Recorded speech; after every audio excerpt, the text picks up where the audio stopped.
Welcome to episode 27 of Pull Up with Miles and Owen. And today we are pulling up to Cleveland with two fabulous guests, two dear friends of the podcast who both will be making their way to Cleveland mere moments after we finish recording this podcast.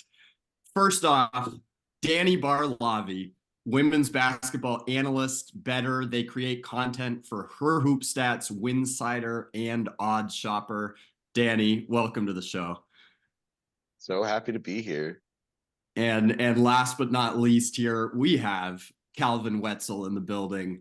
Another women's basketball analyst, one of the best in the biz, journalist with HerHoopStats and CBS Sports, and co-host of the Coast to Coast podcast with Crina Mustafa, which you should definitely check out. Calvin, what is up? Man, I'm so excited to be on here with you guys. I love listening to this pod, so it's an honor, and we talk all the time, but getting to do it on the pod now, so fun. Yeah. For real. And we gotta, before we get started, can you give us a little look at what you're wearing, Calvin? Because this is iconic right here. On the weekend of Final Four, shout out to our friend Dano for the A'ja Wilson baseball jersey. Iconic. Yeah. Thank you to Dano. I didn't have any South Carolina gear, but I figured wearing some Asia gear on the pod would be close enough since we're going to get into South Carolina. So Dano Mattia, thank you for this. The A'ja Wilson baseball jersey, limited edition. And this is a moment to be wearing it. This is I just feel a like you message represent- for all of our future guests. If you want to butter up Owen a little bit, just wear some A'ja Wilson gear. This might be the first episode he's not wearing A'ja Wilson gear, so we love it. We love to see it.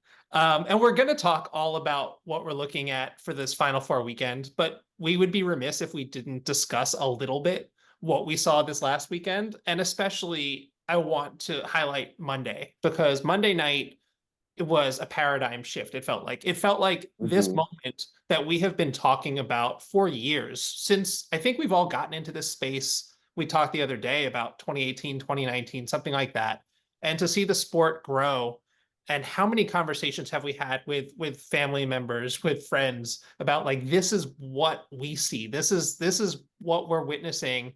And to now have that kind of make its way into the general conversation, to lead off SportsCenter for a half hour after the night slate, to just be talked about very poorly across all different kinds of major media platforms, because there are people that can't help but pay attention to this now.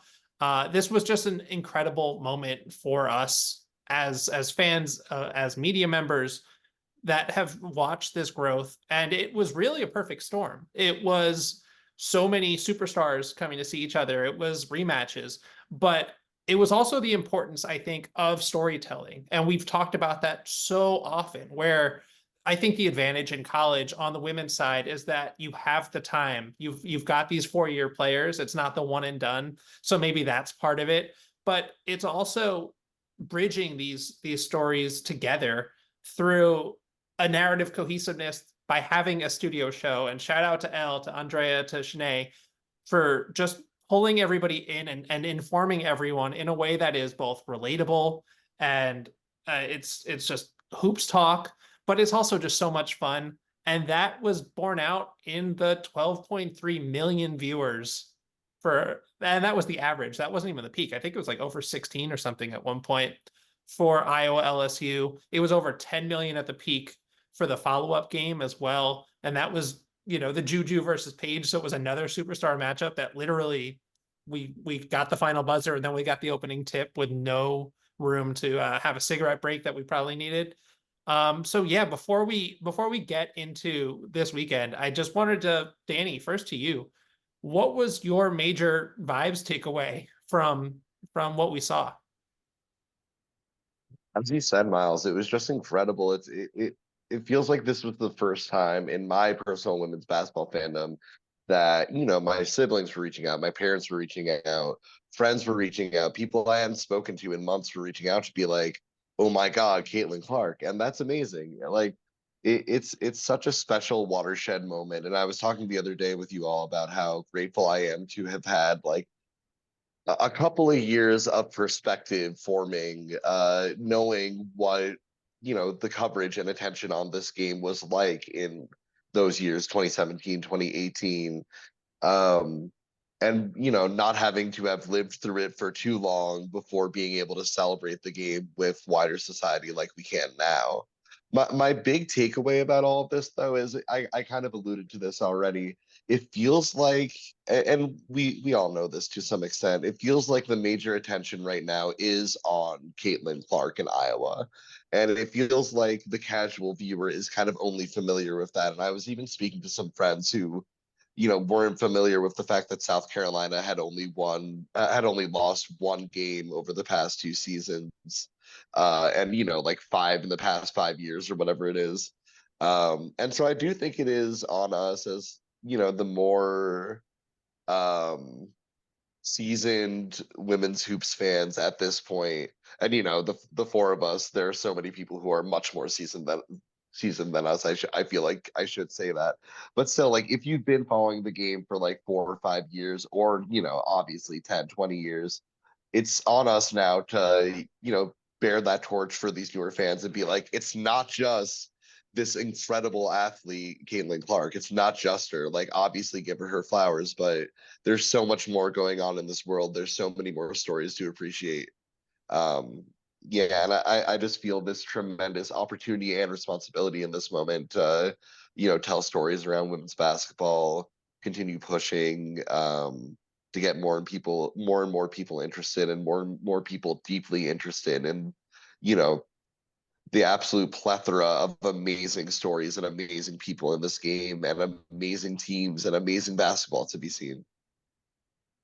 That's such a great answer. I want to build off so many things there. And this is classic. Miles and I always go into a podcast, be like, all right, 30 minutes. Like, that's going to be the goal. We're going to talk about Final Four. I could do an hour on this alone. But the anecdotal feeling of what you were saying, with people reaching out in our lives who are really excited. It got to the point on Monday night where I almost had to make the conscious decision to put my phone out of arm's length while I was watching the games, because I'm like, on your birthday, by the way, on your happy birthday, Owen, but on your birthday, not being able to respond to like happy birthday text because you're like, I'm locked in right now. Stop bothering. Yeah. I appreciate the happy birthday. It was overwhelming, and it was like, I want to have this moment with each one of you who reached out, and I will. But you all also know me well enough to know that on my birthday, I want to lock into these marquee games and enjoy the basketball and soak it in, which I felt like I did, and which was really cool. And then afterwards, you reach out individually and want to talk. But I think that's true too about how, you can respond in a way of pure unbridled enthusiasm, matching the energy of whoever reached out, while also kind of encouraging them to check out South Carolina. Hey, check out Sanaya Rivers on NC State. She's really cool. And just try to grow their fandom and keep the ball rolling in a way where, the massive name of Caitlin Clark is going to reach everyone's computer screen, everyone's TV screen. But maybe some of these players, coaches whose stories aren't told in such a national media everywhere type of way, it's cool to get the ball rolling in that sense too. So Calvin, to you, what was your favorite part of really this whole buildup of the tournament and just watching the growth?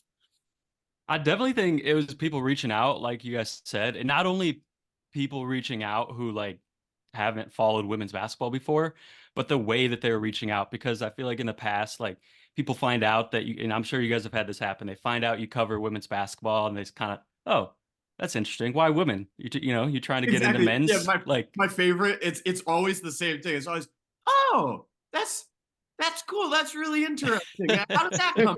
Oh. Exactly. Yep. And now, instead of that, it was, hey, how about Caitlin Clark? How about this game? Who you got winning? It's the same way, like the day after the Super Bowl, you go into work and people are going to say, oh, hey, how about Patrick Mahomes? Like, no deep analysis, but they're very invested in this casual narrative instead of just, oh, women's basketball, huh?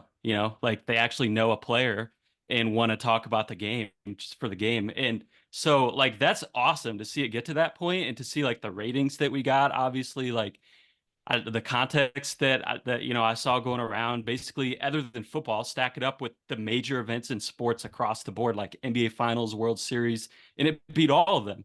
So, but like Danny was saying, I feel like that's all really cool. But now the next step is like those casuals who reach out and say, hey, how about Caitlin Clark? Like, now, how can we get them to maybe follow the second and third and fourth and fifth best players in the country and sort of like grow that to have more fans of the whole sport and not just Caitlin Clark? Because Caitlin Clark is getting people in the door, and that's awesome. But now we have to keep them and sort of grow it past that. I think that that's a really important note too, where like, I don't want to shame, and I don't want to ever use the word casual as an insult. Like, I think we all started there. We all started as fans and then grew and appreciated the sport. The only time I will use that as an insult will be when it's like these major media that don't want to invest resources and are having people that clearly don't know what they're talking about and are putting their foot in their mouth. But yeah, let's use Caitlin Clark as a gateway drug. Let's have Caitlin be your entry point to women's basketball, because what have we been saying for years and years? We're like, when you watch this game, you're going to leave a fan. When you go to a game and you experience just seeing the crowd get into this and watch all of the kids that are just watching their idols in front of them, then that really has a lot more weight, a lot more impact than seeing the dudes with a bunch of numbers at the end of their screen names say, go back to the kitchen in the comments or something like that. So every time I was getting a text from someone saying like, wow, Caitlin is going off, and we saw this 41, 7, and 12 game, I would be like, you know that Paige and Juju are coming up next, right? You're not going to turn off your TV as soon as this game ends. And I love that it was on the same station, so like people didn't have the opportunity to then go elsewhere. But yeah, I was absolutely taking advantage of that opportunity to say, you don't have to wait until Friday for the next games. There's another game on right now, and this game is going to capture you too. So however you found the sport, welcome. And now you're here for life. Sorry, that's it. And the other thing to tie this A block together that I think is cool is we talked so much after last year's Final Four about, okay, what is going to happen with this momentum? How do we keep this momentum going? Because it was palpable last year. It was a major turning point. And what we are seeing that payoff in this tournament, where the narratives that you talk about, that the studio show was just absolutely killing it with, just awesome breakdowns of film and of kind of overarching storylines. But the payoff is that this year people came into Iowa versus LSU with an idea of the history in that matchup, of the ramifications of what happened last year to make this an even more momentous occasion. And that was really, really cool, because a lot of times, when we're talking about people coming to the game and being new to the game, they're really excited. They might know a player or two, but they don't really know the context of the matchup. And I think that is super cool, especially as we embark on this Final Four, where we're going to have a matchup of Iowa and Connecticut that we saw years ago in the Sweet 16. And if South Carolina wins, which is a big if, because we do not want to take NC State for lightly. They have had maybe the most impressive run of anyone in this tournament. But if South Carolina gets to the final, then either we've got a South Carolina UConn rematch from a couple of years ago, or we have South Carolina Iowa from last year. So the buildup of years and years of these players playing against each other, these teams playing against each other, now we're seeing that manifest in some really cool storylines, and people are aware of that, and that's a really exciting thing. So I want to use this time to transition into this week, Friday night. We're going to start with the team that we must start with, because it is unbelievable what the South Carolina Gamecocks have done this year. A lot of people listening will know that they graduated 5 players to the WNBA last year, including Aaliyah Boston, legend, Hall of Famer in Hall of Famer loading. I want to start with you, Danny, because we could go so many different places with this South Carolina team. They have the best offensive rating, defensive rating, net rating in the country. They got the best everything. They have not lost. They win games by a tournament best 28.7 points per game. Not only do they lead the country in net rating right now, they've led the country in net rating for 3 seasons with just a completely rotating cast of players. So, Danny, what is the most compelling aspect of this team to you? I'd love to hear maybe a player that you've really enjoyed watching, because this is the epitome of a team. It's just a deep team. Everyone contributes. So hard for me to isolate one player, honestly. I think that first I want to talk about an aspect of the team game that's really, turned around from last season, and that's the 3-point shooting. Last season, that was ultimately South Carolina's downfall against Iowa, I would say, is just not being able to pace with that 3-point shooting. They're third in the country in 3-point percentage this year. That's like I saw that a couple of weeks ago, and I was just like, I knew they were a lot better, but they went from I think a bottom 20 team to a top 5 team in that stat, and that's everything. I mean, in this modern game, it's pretty simple math. 3 is more than 2. We're always saying it. It is true. And yeah, you add that to obviously you graduated Leah Boston, and that's a huge loss in the post, but you get Camila Cardoso in that starting center role, and you can't be upset with that. And you add to that amazing post presence that South Carolina has always boasted, that perimeter presence, and it's hard for me to see them losing. It's extremely hard for me to see them losing, being good, as you were kind of alluding to, the best at everything. A couple of players I feel like I need to shout out with regard to that 3-point shooting, though. Tahina Pau has been incredible this year. I mean, she's had some cold moments recently, but what she's brought in terms of stretching the floor for South Carolina has been amazing. I love the way that Donna's helped her build confidence in her game in terms of, shooting off the dribble and just orchestrating an offense. What a blessing to, see a guard like that might have gotten a little bit lost in a faltering Oregon team be able to transfer to South Carolina and, make such a mark. And then, the freshman off the bench, Malaysia Fulwiley, we all love her so much. She's electric.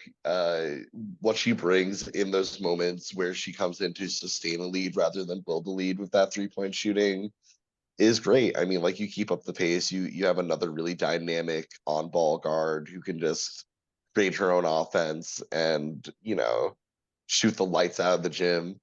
I'm super excited to, you talked about those seniors graduating last year, and I came into the season very low on South Carolina, honestly, with that turnover. But I've kind of learned that they're just a program where there's always something coming down the pipe, and Malaysia Fulwiley is that right now. This is going to be her team in a couple of years, and I'm so excited for that. Well, they also put us on notice immediately, right? We started with that game in Paris where they blew out Notre Dame by double digits. And then they started their season against a bunch of top 15 teams, and we're blowing them all out. So very quickly we were like, oh, okay, they're here. And you brought up so many names, and maybe it's just because minutes before we started this pod, our friend Mark Schindler put out a profile on Raven Johnson that I wanted to highlight Raven too, because she's fresh in my mind. But especially on the defensive end. And when we talk about defense with this team, it makes sense that you'll think first about the rim, right? You'll think first about Camila Cardoso. You'll think first about Ashlyn Watkins and just what deterrents they are inside. But it's really, it doesn't all start there. And on the perimeter, Raven has been so huge for them. And especially Mark points out in the way that she defends and blows up pick and rolls. So I know that defense is not as sexy as the logo 3. And I think that's our next step, is getting fans to appreciate what they're seeing on the defensive end. And I mean, getting a lot of media too, I think. But Calvin, what have you seen defensively from this team? Because yeah, it is wild how often we see SC at the top of the defensive ratings every year. And it's not just rebounding. It's not just one way, but also in Dawn's just flexibility, because Danny talked about how Dawn has really completely revamped the entire structure of this team, but still is able to keep that consistency on the defensive end of the ball. What have you seen from that end with this squad? they're so connected and they know the system. And that's why you can have, when you go back and look at the previous, 2, 3 South Carolina teams who were also so dominant, so much turnover from those teams and still have the same elite defense, because it's not about, obviously they do have elite defenders. Aaliyah Boston was elite defender, Camila Cardoso, but it's not just about having any 1 or 2 elite defenders. It's about all 5 players on the court knowing exactly what they're supposed to do, where Dawn expects them to be, what the game plan is, and basically all 5 being of one mind and sync. And that's what's so fun to watch. I think, for, like you said, sometimes casuals don't always get into the defensive side, but all of us are like hardcore hoop junkies. And for us, watching that defense, for me, like a defense that's so connected, and when you can tell all 5 people are just moving, it's almost as beautiful as when you talk about like an offense that has so much ball movement and shooting and fluidity. It's just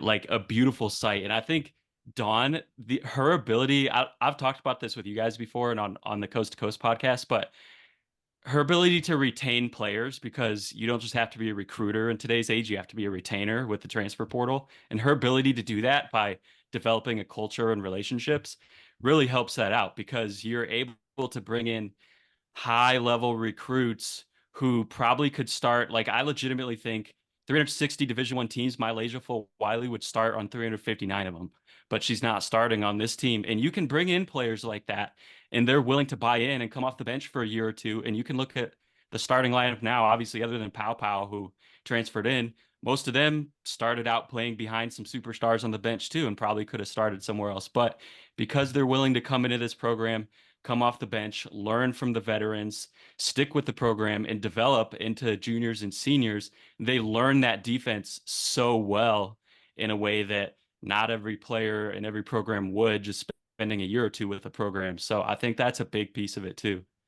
And Malaysia was benched at one point this year, early this season, because she had to work on her defense a bit. So it's not just in terms of the holistic team concept, but when you talk about that retaining, there's a lot of trust that I think Dawn builds in terms of bringing in high character people and being a high character person herself, where she's able to make those human connections while also doing what's best for the team, knowing that the ultimate goal is, this weekend, right? It's not a game in November. And in having a freshman in Malaysia kind of understand that, and we know she understood it because she took it to heart, and we've seen the tangible growth, I think also just speaks to just Dawn as a leader, as a coach, as, and an influence on these young players too.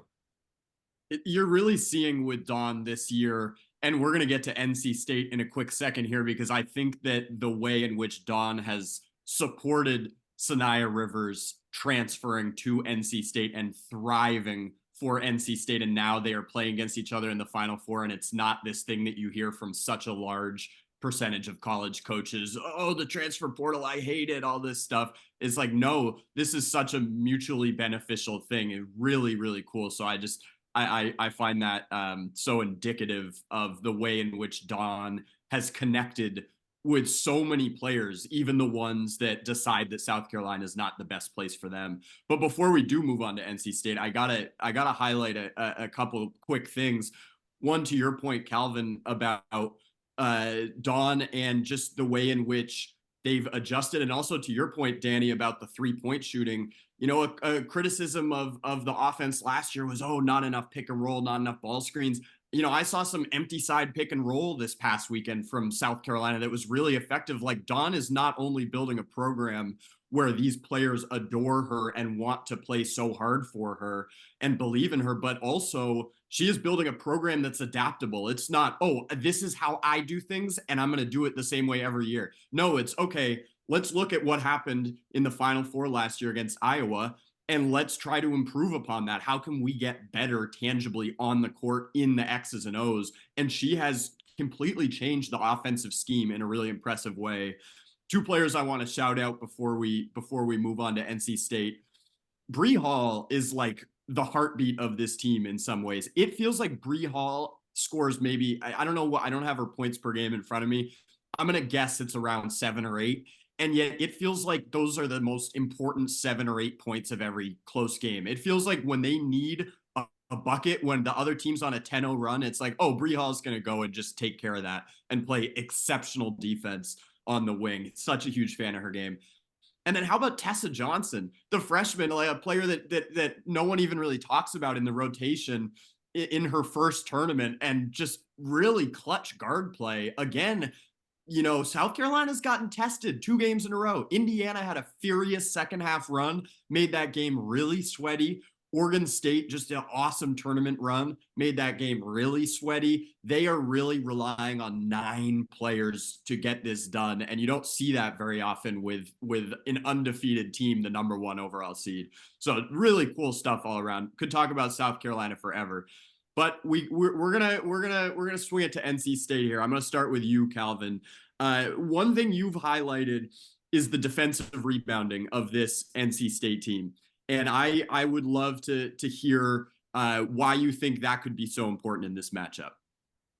Well, first off, because South Carolina is an elite offensive rebounding team. So if you are going to have any shot to beat them, you have to rebound on the defensive end.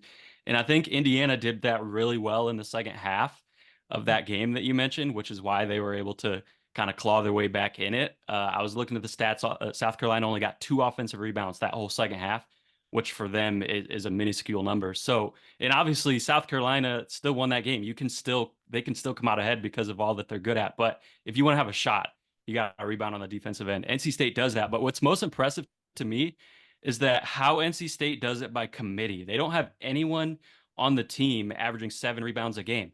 And yet they're still, I see you put it in our notes here, 12th in the country in defensive rebounding percentage without anyone getting 7, because they have so many players who average 5 or 6 or whatever. Every single player on the court is rebounding on every possession. They're all boxing out. It's not a 2 or 3 person effort. And it's the guards, it's the wings, it's 1 through 5. And so I think that's been really impressive to me throughout this tournament run. And in this upcoming game, they're going to have to do that if they want to keep it close. And you brought up that the guards are so involved in the play too. And we have to, first of all, talk about what Isaiah James did on the real 3-point line. I think it was. She shot 5 for 5 in the first half last game. It was the real one. Yep. I think that was the real one. And in these 4 games, I know it's a small sample, but it's not that small of a sample when you're talking about elite competition. But Isaiah James is averaging 24.3 points per game, and she's making 4 threes on 57% shooting. That is more than double. She made 1.9 threes a game on 34.4% in the regular season. So talk about rising to the moment. We've brought up Sanaya Rivers before, who I think to get to this point in the tournament, we see that you need to have a player that can go and get you a bucket. And Sanaya has been doing that all year long.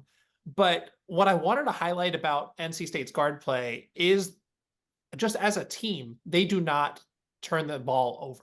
And when you talk about SC being an offensive rebounding team, that's one way to be opportunistic. Another way is to get those easy baskets in transition and to really then make the game your pace. And NC State on the season was the 97th percentile for fewest turnovers, averaging just 12.1 a game. But in the tourney, they've lowered that to just 7.8 per game, which is just an astounding number when you just think about the high pressure that you're seeing in terms of literally on the court and just everything that's going on around you.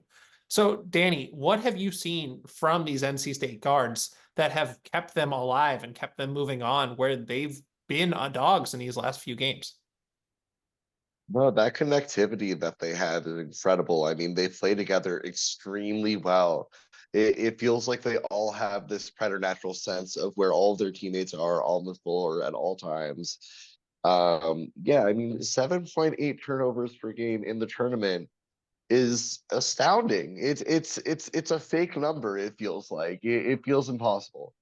And I want to especially shout them out for keeping that up against Texas. Texas turns over the ball about as well as anyone in the country. I mean, I really thought they were going to be able to break this for NC State. I really thought that their defense was going to be able to, I think it was Calvin that pointed out that both Tennessee and Stanford are bottom 20 in the country in turnover or in opponent turnovers. And so I really thought they were going to be overwhelmed by the pressure that Texas brought after seeing those two very soft teams in that regard. But no, they were able to keep it up. I mean, it kind of felt like unstoppable force, immovable object thing where the unstoppable force just shot straight through the immovable object. And that's one of the things that makes me really nervous about South Carolina, which is that they're obviously the best defensive team in the country. They can turn over other teams, but they're not as specifically good as that statistically as Texas was. So if Texas can't break this, and if Texas can't force NC State to turn it over, can South Carolina is kind of my big question heading into NC State, South Carolina. This is a great point, and I think that plays into the connectivity aspect, because one of the biggest questions that I had coming into the tournament for NC State is, what are they going to do with a 10-point lead in the second half? I remember a game against Virginia Tech. I think it was the Liz Kitley game winner, in conference play, where NC State failed to score a field goal for 7 minutes in the fourth quarter. And it was really like one of the only weak spots. And it's such a hard thing to do, play with a lead. I mean, every level of basketball teams struggle with that. And, even though they've had a lead, and yeah, maybe Tennessee in the second round chipped into that lead and made it close or whatever, but NC State has handled their business. Like, they are protecting the ball, and they're not ceding these leads that maybe they did earlier in the season. That growth is so impressive. And then when you've got a guard like Isaiah James who's on a heater like this, it gets to the point where you wonder whether they can do the impossible and upset South Carolina. We've come to prediction hour here. I would love to hear. You can take it straight up. You can go against the spreads. South Carolina favored by around 11. What are we thinking here for this matchup, either of you? Well, I just want to cut in first and say this is my favorite part about hosting, because I've been on way too many TV shows, panels, whatever, where like I'm there sweating, because I think the four of us are friends partially because we view the game through this positive prism where we never want to say anything negative about anybody, and we're just like constantly like throwing back and forth positive energy, and we've done nothing but say great stuff about these teams so far. So I just want to say that I'm not on the hot seat, so I'm not going to let Owen say, whoever's comfortable saying it. We're going to have both of you give your prediction, and we're going to I'll give my prediction too. We can do the Sean Evans hot ones. I'll eat the wings too. I'm eating the bomb over here. I just got us out of that, but okay, fine, let's do it. No, you start. Calvin, you first. What are we thinking here? In terms of who's gonna win, I have to go with South Carolina. Obviously a lot of teams have pushed them. We saw Tennessee a few weeks ago do it, and then the last two teams in this tournament, none of them have quite gotten over that hump, and I don't think I see NC State getting over that hump either. I also don't really see NC State getting run out of the gym at this point because of the way that they're playing. And obviously South Carolina has done that to some really good teams. That first game that Miles mentioned of the season, they played Notre Dame, who has been fantastic all year, beat them by 30. South Carolina is capable of that, but I don't see that happening in this game either. So, I mean, Owen mentioned the spread. Obviously, we do a lot of betting. I think the spread's pretty close, 11.5, 11, whatever. I can see this being a game where South Carolina sort of controls it, but never really kind of puts it away until the last couple minutes, and then makes some free throws, extends a 7-point lead to 11, something like that, and ends up winning. So I think it'll be something like that. Wow, how brave of you, Calvin, to predict exactly what the spread is going to be. This iconic stuff right here. Danny, what you got? I feel like I have to be spicier now. You got to be spicier. Yeah, I gotta be spicy. Obviously, I think South Carolina is gonna win. I'm not gonna go spicy in the other direction. I feel like that would be clown makeup, clown shoes, clown nose. But I'll go ahead and say that I think that there is certainly a pretty good chance that South Carolina, at the very least, has a lead of 25 points during this game. Do they keep it? Does it end there? That's a huge question. But I think that they can build a big lead on NC State. It's we've seen them kind of take their foot off the gas because they can in second halves when they build a big lead. I could see it being similar to Indiana in that respect. I particularly think that we've seen the last crazy Zaza James game of this tournament already. I think that I just look at her numbers. I see shooting variance. I see, I see numbers begging to regress to the mean. And she's going up against the best defense in the country, perhaps the best basketball defense in the world right now, I would say. I can see her being held under not only her tournament average, but her season average in this game. And that's one thing that I think can be a huge separator for South Carolina. If they hold her to like the mid-teens to like 15 points, where is that scoring going to come from for NC State? Sanaya can only do so much. They definitely have the personnel to beat them both up. So yeah, if I have to put a number on it, I'm going to say South Carolina by 15. I would, in a betting sense, would be scared to take 11.5. Not the way I'm approaching the game, but for the points of this exercise, they're winning by 15 points, and it's going to be that they cede a bigger lead to get there. I think that's a great point too, is that we had a running joke last year that South Carolina would always start games slowly, knowing that they could turn it on at any time. And we haven't seen that as much this season, but especially not in this tournament. They've really hit the ground running and imposed their will from the jump. So yeah, it's the counter to what Owen was saying about NC State being able to hold leads late. Are we going to see maybe the counter of that? So Owen, I'll throw it at you. Who's winning this game? Yeah, I even though I was poking fun at Calvin for not going spicy, I'm gonna do the exact same thing here. Like the game that I'm drawing comparisons to in my head is the Final Four game from 2 years ago when South Carolina won it all, where they beat Louisville, and Louisville was just a really good team, really tough team, and it never felt like a blowout, but it also never felt close.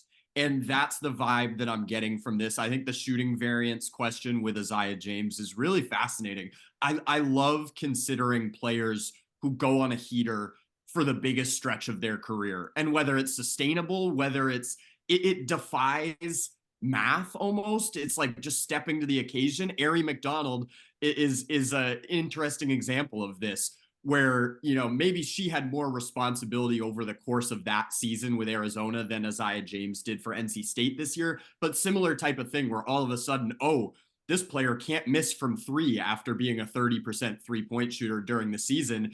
Does that sustain through the Final Four, or does that wear off at a certain point? And I think, Danny, your point about this South Carolina defense would be the logical place where that run would come to an end, to no fault of Isaiah, who's just played the most remarkable stretch of basketball imaginable. So I would say, in keeping, I can't remember specifically what the score was of that South Carolina Louisville game from 2 years ago, but it's feeling like a 14, 15 point victory where it probably stretches to 20 and then goes down to 8 and is somewhere in that range, where South Carolina is not exactly sweating, but it's also not, a complete blowout. It's a game that stays within reach for a while. Miles, are you going to forego the prediction responsibilities here, which would be fair? But well, all I will say is that there is an episode that Owen and I filmed when we first started this podcast that never made it to the light, which was last year's Final Four, where we got every single prediction we made wrong. Yeah. And we were so grateful that because we forgot to, I think it was something like we forgot to press send on the upload and it was like too late. And then I think we had South Carolina, Virginia Tech in the championship, right? And it was just like everything that we said, every reason we said everything just was completely wrong.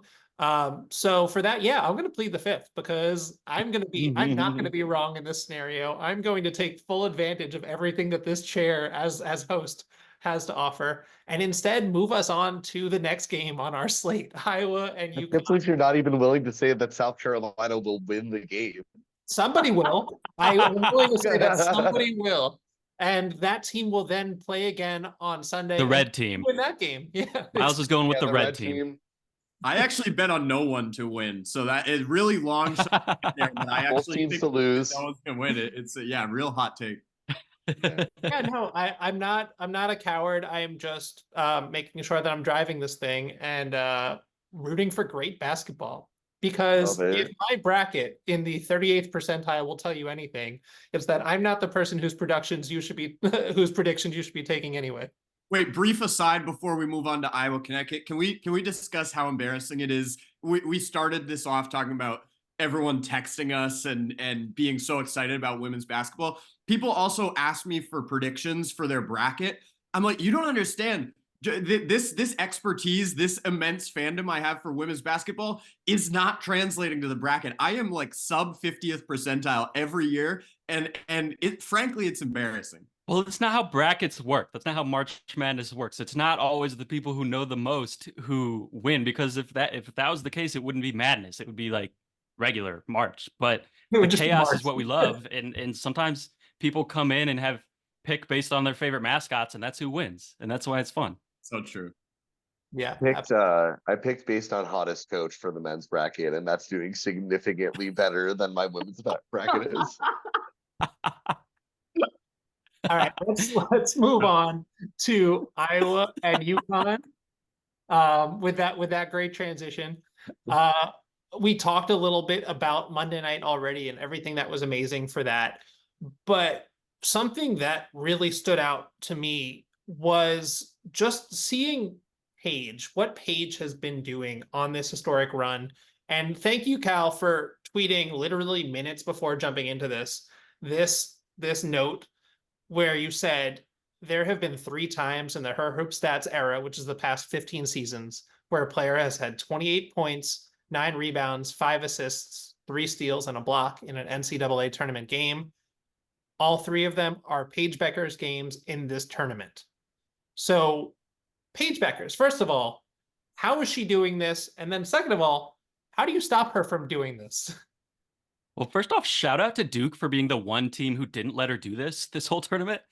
But the fact that she's done something 3 times in 4 games that no one else has done in 15 seasons is in the fact that, like, obviously Caitlin Clark is playing phenomenal basketball, but I feel like Paige right now, the run that she's on is, I don't know how you stop it. I don't have the answer, honestly, to that question. We'll see if Lisa Bluter does this week, but I think you just have to hope that you can kind of contain everyone else and maybe get I'm going to put cold in quotes because I don't see Paige going cold, but if Paige shoots slightly above average instead of scorching hot, that would help a lot. And I mean, you have to, we'll see how Iowa defends it because they do go zone a lot, and going zone against UConn might work when you have Aaliyah Edwards and Ice Brady on the court together. I do think Paige can carve up a zone pretty well, so I wouldn't say that's the answer to stopping Paige specifically. You're going to have to put size on her, and I know that Iowa loves to put Gabby Marshall on the other team's best perimeter player when they go man. So I could see them doing that. It's probably not what I would do because I do think you need to have more size on Paige. So I would probably go with Kate Martin, but I'm going to be interested to see what Lisa Bluter does in that regard. Ultimately, though, I don't think you can really stop her at this point. I think you can just hope to make up for it somewhere else if you're going to win the game. Well, I think that what makes her such a tough guard against a zone-heavy team is the way that she's constantly moving and that she gets to her spots. She's not a cold shooter because she doesn't take bad shots. When she's cold, she'll have games from 3 that she's not knocking down those shots, but she's constantly coming off of curls, free throw line jumpers. She's punishing mismatches. When you talk about not having enough size over her, she's not someone who is afraid of backing another guard down in the post. So she's very, very just polished at all levels of her game, and at getting to the rim and everything like that. And I agree that you're going to have to bring multiple coverages to her because she's also very good at reading defenses and what they're doing. And yeah, I don't know if there's a player who's more equipped to carve up that middle of a zone. That's what gets lost a lot of times to these teams than someone who will just completely eat whenever she gets a sliver of daylight. Thing I want to say about Paige before we move on to, oh, sorry, Calvin, it looks like you had another point on the offense. Oh, no, go ahead. Yeah, I just wanted to talk about Paige's defense a bit, because one thing that really amazed me that I saw in that USC game is Paige covering Caitlin Davis in a lot of those possessions. Caitlin Davis played center full time at Columbia last year. Paige can guard Yeah. 1 through 5. That's something that doesn't get discussed enough, I think. Like, obviously, Caitlin Davis is a small center, was a small center when she was in that position, plays power forward, or played power forward, I should say, for USC. But her switchability on defense is incredible. Her size for a point guard is incredible. Like, when you actually stop and appreciate her wingspan, her height, how built she is, like, she's an amazing defensive prospect. And I feel like, what she does on the other end is incredible. The stats are so eye-popping, but she's just so switchable, such a modern guard wing in the women's game. I'm so excited about her W prospects. It almost kills me that we have to wait another year. And I don't want to, obviously, you never are happy about injuries, but if there's a silver lining of UConn's injuries, is that we've gotten to see that side of Paige more this year, because they've lost some, especially like Aubrey Griffin, some of the front court players. So Paige has sort of been the de facto 4 for them, where she kind of came in her freshman year as a point guard, and she leads the team in blocks. That's mind blowing. She is the leading shot blocker on UConn. It's not a true big. It's Paige Beckers. It's ludicrous. Crazy. It's ludicrous to guard 1 through 5 and then also be like, okay, yeah, now you're gonna have to guard Juju Watkins for a stretch. By the way, you're also like carrying our entire offense, but also could you guard this generational transcendent player on the other team for a little bit too, if you don't mind? She's like, nah, I got it. It's silly. It's also kind of fun. I think it's almost perfect for how their games are, that Paige has this stretch that you alluded to, Calvin, of those 3 games that we haven't seen statistically in 15 years of, HerHoopStats tracking. And then on the other side, and that type of game is the perfect Paige game. It's not a 40-point game. It's just 28 points, 29 points, whatever it is, some rebounds, some assists, some blocks, some steals, just all around exceptional play. Then you flip to the Iowa side, and you have Caitlin Clark, who said, oh, I've been thinking about last year's national championship all year long, and this is the most pressure anyone could ever imagine, because we've got 16 million people watching here at one point. And you know what I'm going to do about it? Just a cool 41, 12, and 7. Like, just casually hit 9 threes, 12 assists. I'm out of words for what she is doing. And I think an underrated aspect of what she is doing is that the chemistry she has with Kate Martin, with Gabby Marshall, who she's just played with for years, is so apparent. She's so comfortable in knowing exactly where the spacing, the shooting around her is going to be. And to stop this spread offense feels like an impossible task. Dani, how would you possibly stop this Iowa spread offense that is so terrifying? I think one really good thing that UConn has going for them is that they don't have Haley Van Lith. I think that's huge. Not too much on Haley. Not too much on Haley. Hey, all right? I'm sorry. I love it. Y'all know I love Haley Van Lith. We can cut that out. We can cut that out. Yeah, no, she was absolutely left out to dry.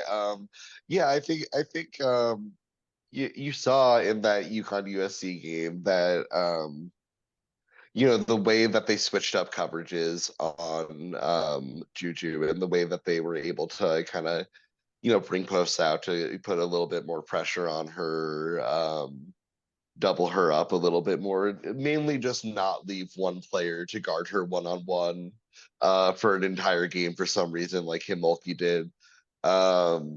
there was a grain of truth in what Mulkey said in her post-game conference. No one truly can stop Caitlin Clark.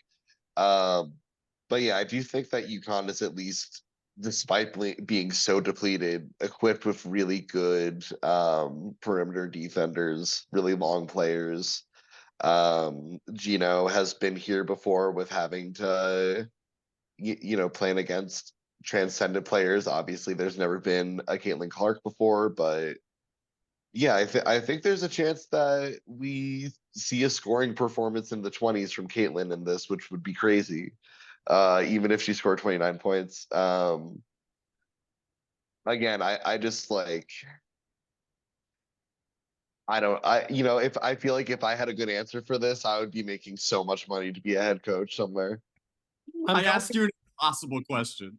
Well, I'm going off the top of my head, but I think if I remember correctly, in the 2 games that Caitlin has faced UConn, she's averaging, I think, 24 points on below 40% shooting and has lost both times. So there is something to that. And obviously, right now, we are seeing a player who on the biggest stage is putting together some of the biggest performances. So I don't know if, you're heat checking her at the height of her powers right now.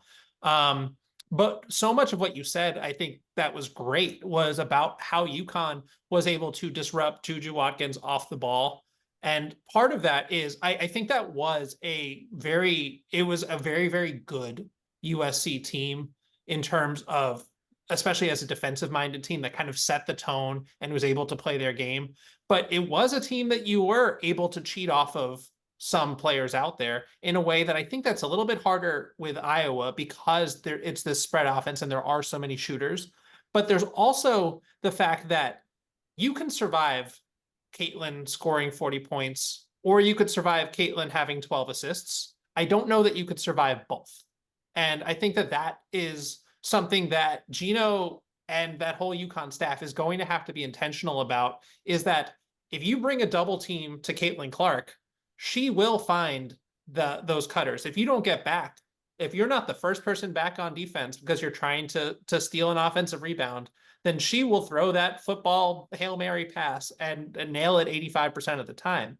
And Juju is a terrific passer, but we're seeing what Caitlin is doing, having led the country in assists for years now, is her court vision and her anticipation. I don't know if it's maybe as simple as even bringing extra help, because she can make you pay there too. So, Calvin, is there anything that you think that they could learn from how they defended Juju in a positive way? But also, is there anything that you saw work against Juju that might not work against Iowa and Caitlin?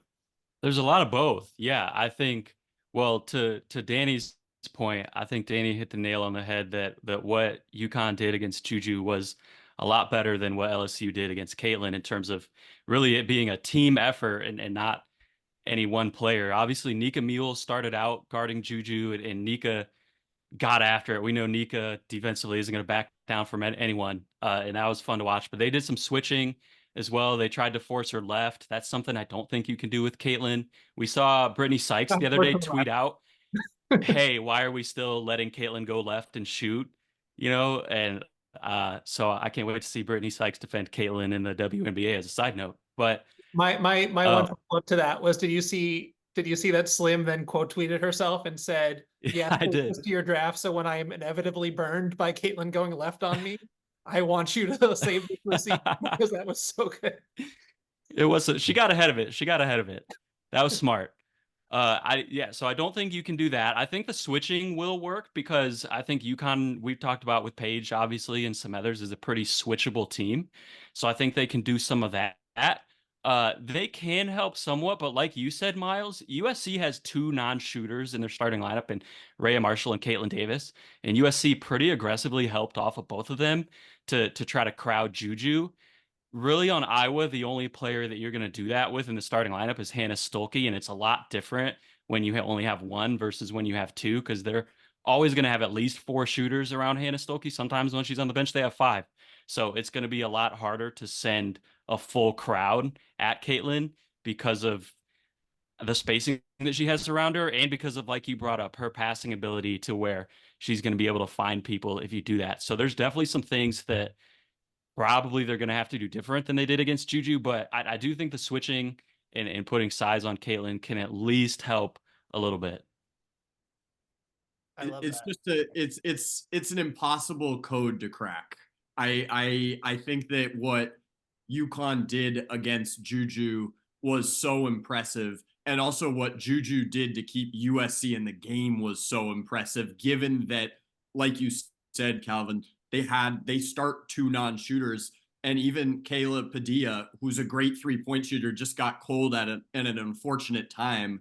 And it really all came down to, can Mackenzie Forbes and Juju Watkins hit shots? You're not going to have that in this round, because Iowa, you can hope that Gabby Marshall and Kate Martin don't hit their shots. It's not a bet I would want to take if they're going to be wide open. Kate Martin, I would trust Kate Martin in the corner with a three with everything on the line more than 98% of players in the country. So a lot of it is it could just come down to shooting variance. I think the last thing we wanted to highlight here with this matchup, and Dani, you've talked about this off air, is the pace angle. Iowa flies up and down the floor. They are in the 97th percentile in the country in pace for the entire season. They're sixth in this tournament. UConn, on the other hand, 61st percentile this season, so a little bit above average, but not a team that flies up and down. 32nd in this tourney, so both of those tournament numbers are kind of in line with where these teams were in the regular season. So what do you think the pace is going to look like in this game? And can UConn, especially with the lack of depth they have due to these injuries, we saw the foul trouble flare its head in the Elite Eight, and shout out to Nika Mule and KK Arnold for playing with 2, 3, 4 fouls throughout the game and being able to be really effective. That was so impressive to me. Also, shout out to Aaliyah Edwards, who we haven't mentioned yet, who just quietly had such an awesome game and who's such an amazing player. And I just could not be higher on her game. So if UConn wins, Aaliyah Edwards is going to have a lot to do with it. But Dani, how do you see the pace playing out in this game? Can UConn, with their limited depth, with fouls maybe being an issue, are they going to be able to muck it up and slow it down? Or is Iowa just going to be up and down, zooming across the floor, getting to their spots? As you said, Owen, I think that if the game plan from UConn is to try to match Iowa's pace and their scoring, they're going to lose. Yeah. And I think that Gino knows that. A different story, obviously, especially if they had Fudd healthy. But right now, they just, you get into a shootout with Iowa, you better bring some really big guns, and they just don't have it right now. Can Paige possibly keep up with Caitlin? Yeah, in some games, I could see that happening. In some versions of this reality, I could see that happening, but not full team. So I do think that they have to look to muck it up. They have to look to slow it down, bother Iowa, disrupt those passing lanes a little bit, and try to force some turnovers. And, I would say also just really take their time when they're in possession and try to kind of psychologically slow down Iowa with their own slower possessions. Because if they do allow themselves to get sped up, that foul trouble is going to come. The way Iowa plays is just too fast with how depleted UConn is.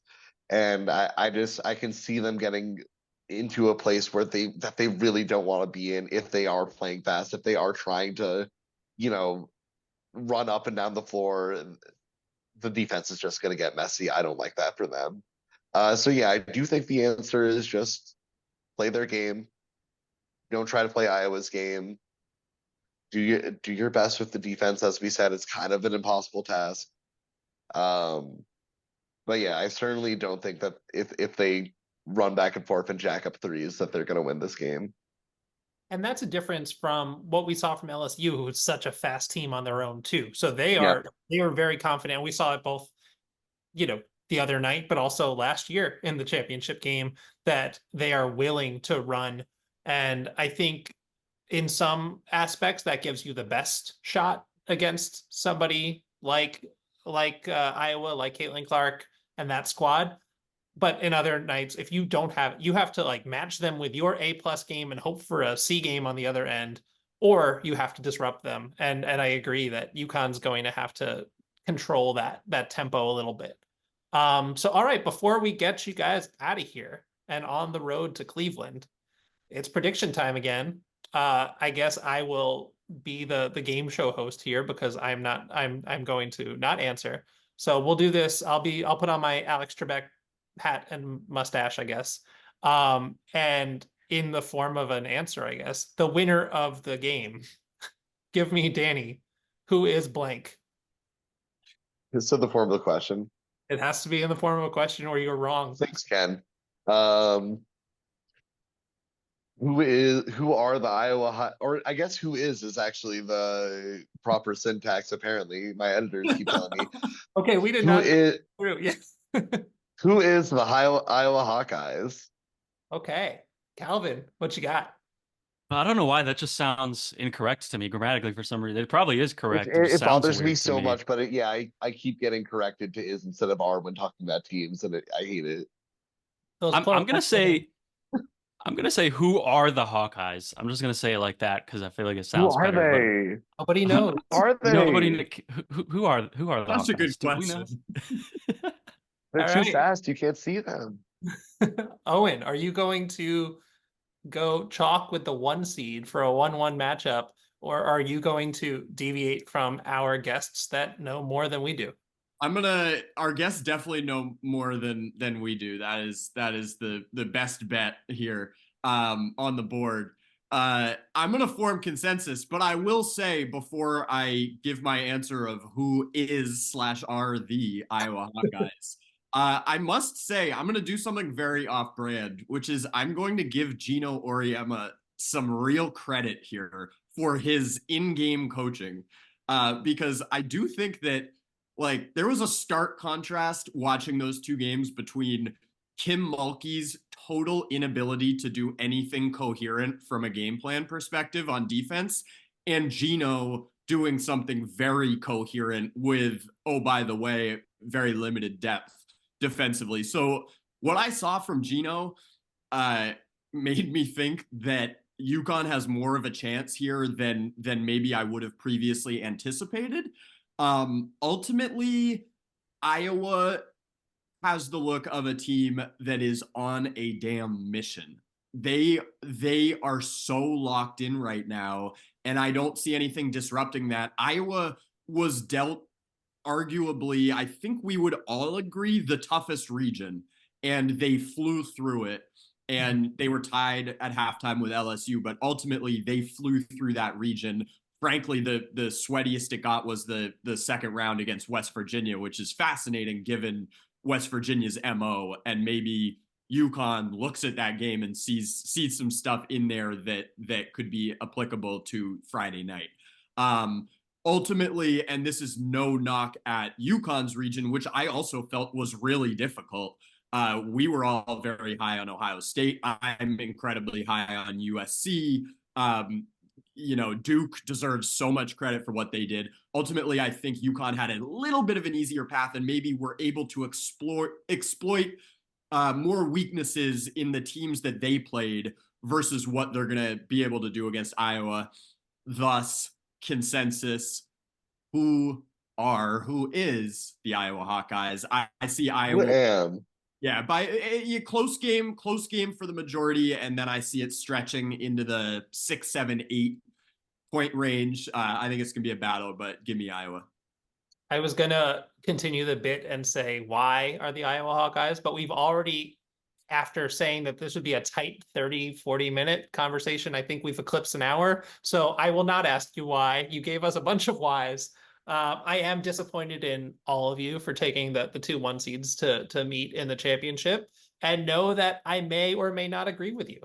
And that I will tell you, I told you so if you were wrong. How could you say something so controversial yet so brave, Miles? I need it. Dani, Calvin, thank you so much. This was a great conversation. What a joy. I'll start with you and just say, thank you for doing this, but is there anything that you've written recently? Where can people find you?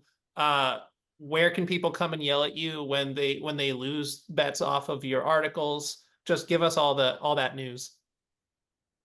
Yeah, no, you can find me both on Twitter, and it is Twitter, or the Action Network app at DBL Fluidity. That's D as in Danny, B as in Bar-Lavi. And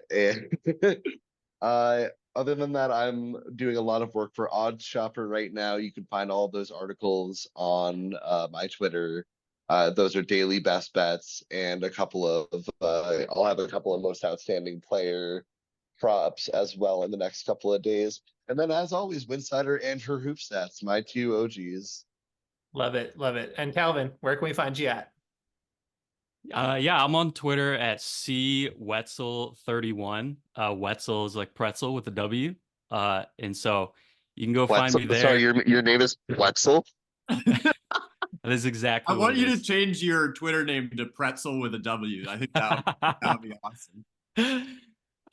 You can go find me there, and we'll have an episode of Coast to Coast with Crina Mustafa coming out early next week, breaking down the Final Four and the championship game after that.